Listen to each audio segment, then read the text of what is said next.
Good morning students. आज हम नया चैप्टर पढ़ेंगे that is basic geometrical ideas. So what do you know about geometrical और geometry? It has a very long and rich history. Geometry ये term it is a English term which is came from Greek that is geometron. और हम उसे दो part में divide करें तो we have geo that means earth and metron मतलब measurement. सो इसका मीनिंग क्या होता है? अर्थ का मेज़रमेंट ले या कोई कैलकुलेशन करे मेज़रमेंट का यूज़ करके, that is called geometry. According to historians, geometrical ideas shape up in ancient time, probably due to the need in art, architecture and measurement. सो ये सब कहाँ से आया? तो जब हम बिल्डिंग्स वगैरह सब बनाते हैं उसमें मेज़रमेंट चाहिए, घर बनाते हैं या कोई लेक टेम्पल सब बनाएंगे उसमें सब में मेज़रमेंट चाहिए होता है। सो उसका बेसिक आइडिया हम आज इस चैप्टर में पढ़ेंगे। फर्स्ट टॉपिक है आपका पॉइंट। पॉइंट क्या होता है? So point is just one dot. ठीक है, ये आपको दिखेगा भी नहीं, वैसा डॉट है। और it can be darker dot. हम इतना बड़ा भी बना सकते हैं, छोटा भी बना सकते हैं, इतना भी बना सकते हैं। So it can be any way. अभी इसमें लिखा है a point determine the location. हम कभी किसी को कुछ दिखाना चाहते हैं तो हम अपनी फिंगर से पॉइंट आउट करते हैं। So the same thing, a point determines the location. Suppose हमें कुछ भी करना है तो स्टार्टिंग यहाँ से किया इस पॉइंट से, तो ये इसका लोकेशन हमने फिक्स कर दिया। सो पॉइंट डिसाइड और डिटरमाइंस द लोकेशन। फिर यहाँ पे 3 पिक्चर्स दिए हैं। Tip of the compass, sharpen end of pencil and pointed end of needle. इन चीज़ में कॉमन क्या है कि इसमें पॉइंट है, मतलब हमारा एक लोकेशन फिक्स हो गया। और हमें इसको बोलेंगे कैसे और हम इसे कैसे डिनोट करेंगे? सो अगर कोई हमने पॉइंट किया है और उसको नाम ए दे दिया तो हम उसे कैसे बोलेंगे? Point A. अगर हमें पॉइंट के बारे में डिनोट करना है तो हम उसे कैसे बोलेंगे? Point A. ठीक है, यहाँ पे एक्टिविटी दी है, आपको अलग अलग पेन से मार्क आउट करना है और उसको नेम दे देने हैं और हमें उसे स्पीक आउट मतलब बोलना है। तो कैसे बोलेंगे? This is point A, this is point C, this is point P and this is point H. Now another topic that is line segment. दो पॉइंट को हम मिलाएंगे तो उससे हमें लाइन सेगमेंट मिलेगी। सपोज़ हमें यहाँ पे 2 पॉइंट दिए गए हैं। हमें यहाँ पे 2 पॉइंट दिए गए हैं और हम उसके बीच में एक लाइन ड्रॉ करें। So we will get line segment. Line segment में एक फिक्स लिमिटेड लाइन होती है। ये हम इसको आगे बढ़ा नहीं सकते क्योंकि इट इज़ बिटवीन 2 पॉइंट्स। समझ गए?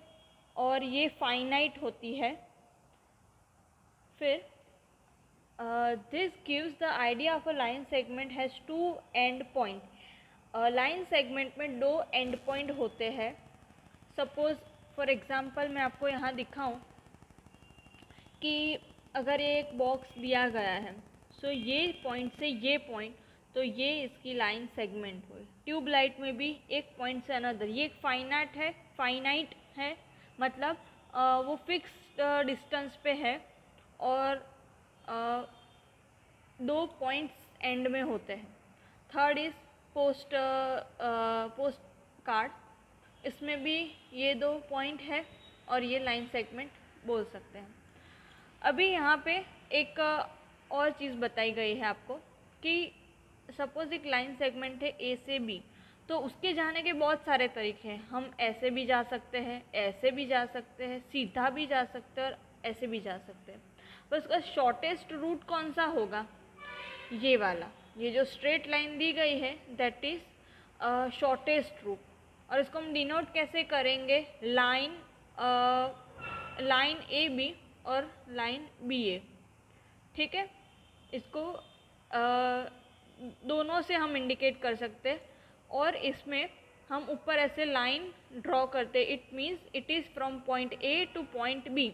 ये स्टार्टिंग पॉइंट, अगर जो फर्स्ट लेटर लिखा है वो उसका स्टार्टिंग पॉइंट और ये इसका एंडिंग पॉइंट, और ऊपर ऐसे line, that is called line segment, and the point A and B are the end point of the segment. जैसे मैंने बताया ये लाइन, अगर सपोज यहाँ पे और एक दी गई है फिगर, उसमें हमें लाइन सेगमेंट बोलना हो तो कैसे बोलेंगे, यहाँ पे लाइन सेगमेंट दो है, लाइन सेगमेंट ए बी और लाइन सेगमेंट ए सी, और उसको लिखेंगे कैसे, ए बी और ए सी। अगर हम यहाँ पे भी एक लाइन ड्रॉ कर दे तो we get line segment B C और सी बी, ठीक है, और ये इसके एंड पॉइंट भी हुए। आफ्टर दैट लाइन होती है, उसमें कोई फिक्स पॉइंट नहीं होता, ये दोनों तरह से आगे जा सकती है, और it is made from dot. अगर हम डॉट डॉट डॉट ऐसे मिलाएंगे एकदम छोटे छोटे डिस्टेंस पे, so we get a line.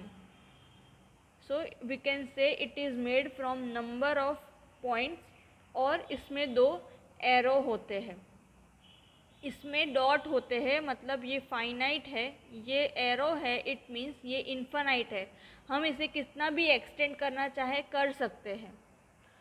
और हम इसे कैसे बोलेंगे, लाइन ए बी, इसको लाइन सेगमेंट बोलेंगे और इसे लाइन बोलेंगे। सेगमेंट में एंड पॉइंट होते हैं, इसमें एंड पॉइंट नहीं होते, सिर्फ पॉइंट है, एंड पॉइंट नहीं बोल सकते उसे। और इसे डिनोट कैसे करेंगे, ये दो लाइन पे लाइन ए बी, ठीक है, और उसको एल बी स्मॉल लेटर से भी हम डिनोट कर सकते हैं। समझ गए? Now intersecting lines. What is meaning of intersecting lines? तो जो हमने दो लाइंस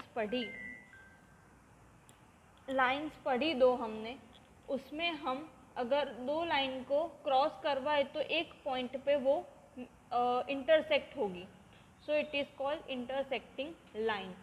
सपोज हम हमारा अल्फ़ाबेट में लेटर्स है एक्स, तो ये यहाँ पे टच होती है, सो इट मीन्स ये इंटरसेक्टिंग लाइंस है। समझ गए? उसके बाद पैरेलल लाइंस। पैरेलल लाइंस क्या होती है? पैरेलल लाइंस में जो लाइन सेगमेंट है, हम इसमें लाइंस भी बोल सकते हैं और लाइन सेगमेंट भी बोल सकते हैं। मतलब कि इसमें ये इंटरसेक्ट कहीं पे भी नहीं होगी। हम इसको अगर एक्सटेंड करें आगे तो भी ये कभी भी इंटरसेक्ट नहीं होगी, that are called parallel lines. ये इंटरसेक्टिंग लाइंस जो थी वो कहीं पे भी एक पॉइंट पे मिलती है, मतलब टच होती है, बट इसमें हम बोल सकते हैं कि कोई भी लाइन एक दूसरे को टच नहीं करेगी और पैरेलल जाएगी, और हम इसमें लाइन भी आ सकती है और लाइन सेगमेंट भी आ सकता है। अगर हम ये फिक्स बोल दे, अगर बॉक्स है तो इसकी दो लाइन है वो लाइन सेगमेंट गिनी जाएगी, पर हम ऐसे ही दो सपोज लाइन ड्रॉ कर दे तो ये पैरेलल लाइंस हुई।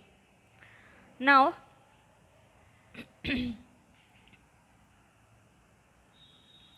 अभी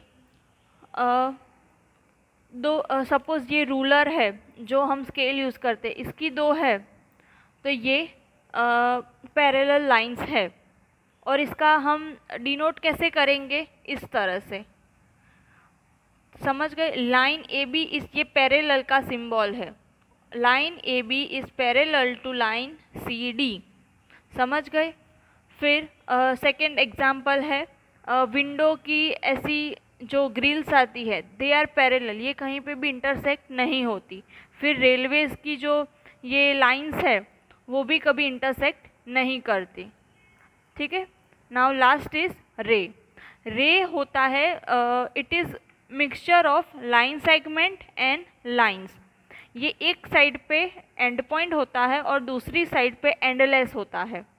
जिस साइड पे ऐसा एरो है वो साइड पे वो एंडलेस है, और जहाँ पे पॉइंट है वो उसका फर्स्ट पॉइंट और we can say end point, end point. और इसमें इसको कैसे डिनोट करेंगे हम लोग उसे, तो ये पॉइंट एंड देन रे। सो इसको डिनोट करेंगे हम लोग ए पी, रे ए पी। ए पी से हम डिनोट करेंगे और इसमें एक रे लगाएंगे। सो ये इसका सिंबल हुआ। इसको प्रोनाउंस कैसे करेंगे, रे ए पी। इसमें ए है वो उसका फर्स्ट स्टार्टिंग पॉइंट है और पी वो उसका एंडिंग, पर इसका इन्फानाइट है ये रे। एक side it is one sided infinite and one side पे वो क्या बोलते हैं उसको, इट इज़ स्टार्टिंग पॉइंट, और वो वहाँ पे स्टॉप ही रहता है, वहाँ से हम एक्सटेंड नहीं कर सकते। So in next lecture we will do exercise 4.1। Thank you.